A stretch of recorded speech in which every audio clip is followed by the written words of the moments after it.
Wider and wider grew the scene. The beachhead grew in depth and width. From the beaches, spearheads struck out and pressed inland, through the villages towards Caen, Isigny and Carentan, and Montbourg and St. Mary-Église in the north towards Cherbourg. General Montgomery has said he didn't see any Atlantic wall, but he did see a wonderfully efficient system of concrete and steel defense posts. The skill and courage of our fighting men overcame them, tough though they were. At one point, the camera found a German defender digging himself out of sand in which he had been buried by a shell burst. The Normandy names have become famous in a week because of their battles on the road to Berlin.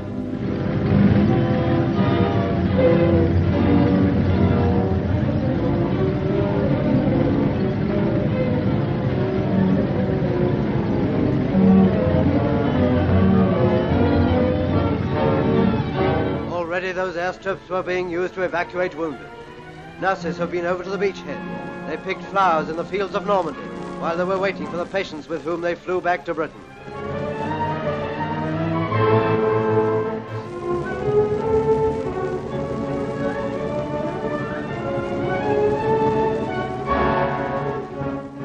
This will be equally as special, if not maybe just a little bit more. A little bit more.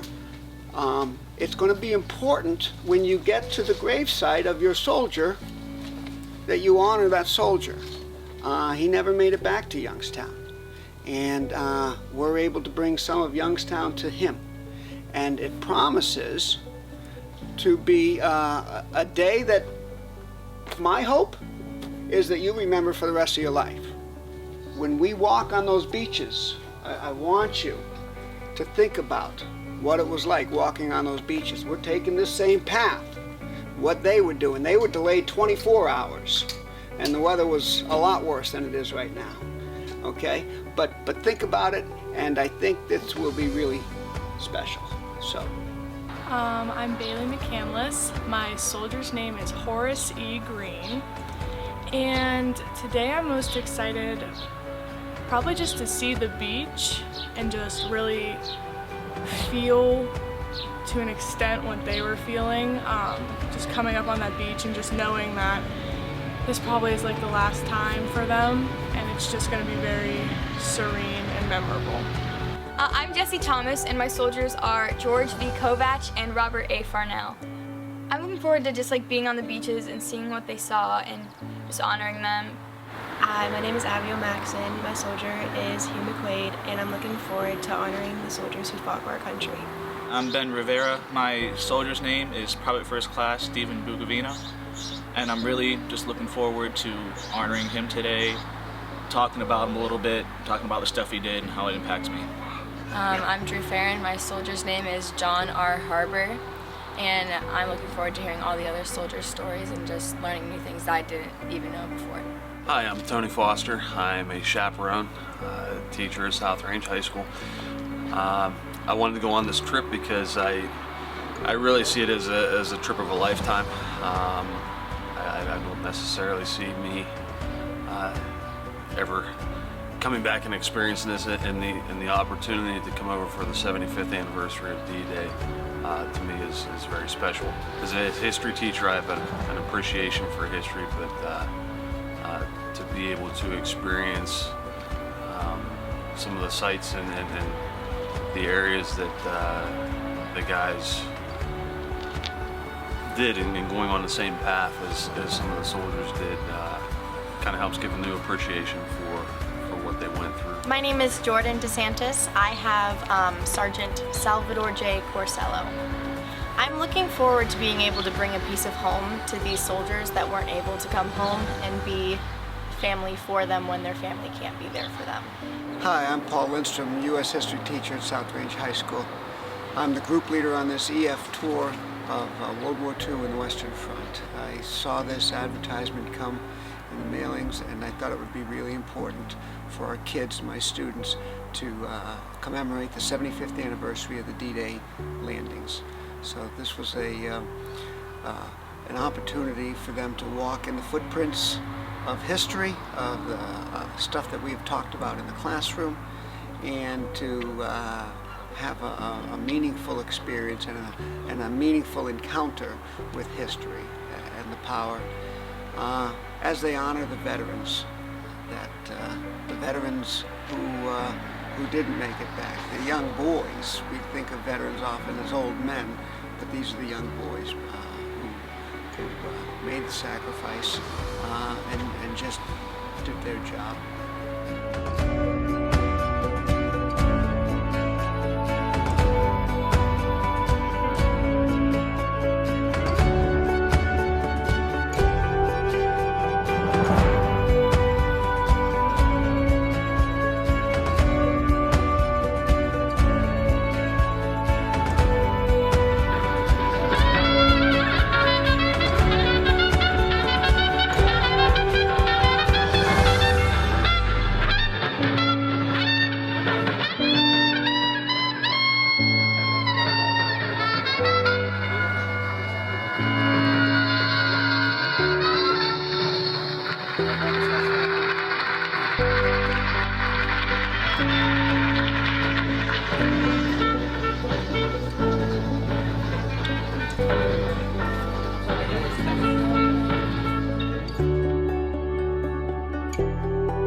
Of this wall is written the names of every soldier who died here but whose body was never found.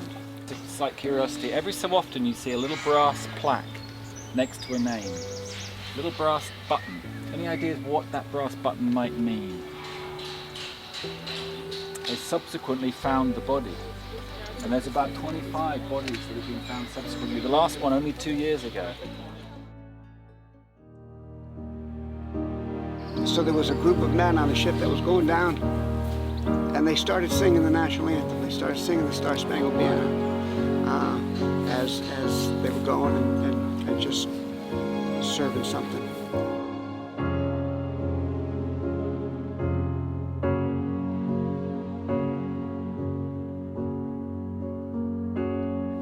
On Christmas Eve, They know the Germans are going to attack the next day at 4:30 in the morning. You attack at an hour before sunrise. And there's a group of soldiers that they were in an old abandoned church, and they had a midnight mass. They served a midnight mass on Christmas Eve. So at that time, Christmas Eve, 1944, we had soldiers just preparing themselves, and we carry on. And this is why we remember this stuff. And this is why it's important that we remember this stuff. They didn't do it for the glory. They just did it because it was their job, and then they were looking out for their friends.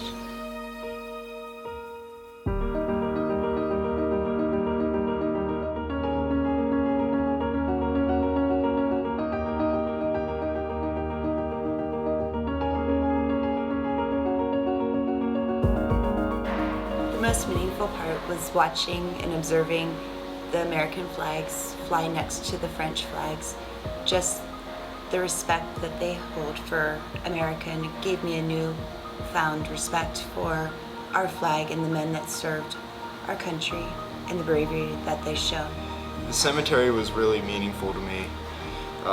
You don't really notice how many people died serving for the country. I mean, you look at the numbers just based on casualties and stuff, and you see the number, and it's just a number. But then you get and you see the graves, and then you realize how many of them, and you see how many of them aren't remembered that need to be remembered. It's just mind-boggling. I enjoyed hearing like other people's stories and like all the research they did for their stuff, and I appreciated how people like really listened to what I had to say, and it surprised me how emotional like everyone got. It was really nice. What I was pleased to see was the sacredness of the beach that we walked upon, and how everyone took it seriously, reflecting upon. You could tell that everyone was lost deep in their thoughts, and it was very touching to be there. Honestly, giving the speech was just my favorite thing. Like at the end, I started crying because it was like just a really cool thing to be able to do, and it really reminded me of my grandpa. No, you're good. But yeah, that was the best thing. I enjoyed just being able to go and really remember the boys from Youngstown and just see how truly honored they are. That's actually a thing that surprised me the most, was seeing just really how honored Americans are over here and the sacrifice that they had. But what a privilege to be able to be part of this trip, and all the hard work that Mr. Lindstrom put in to inspire us and encourage us to go even when we were hesitant about attending. What a privilege and honor to be a part of this wonderful trip. I think the most meaningful thing was that the fact that because these boys were an ocean away, and that their families at home either may still be alive or not, may not remember them, and I think the best thing was that we could go over there and remember them ourselves and come back to America and tell others about them. The thing that surprised me most was I knew a lot of people died on the Normandy invasions, but when we were at the cemetery, just seeing all the rows of crosses just surprised me, because it was just row after row after row, and it really doesn't come into consideration until you see it yourself.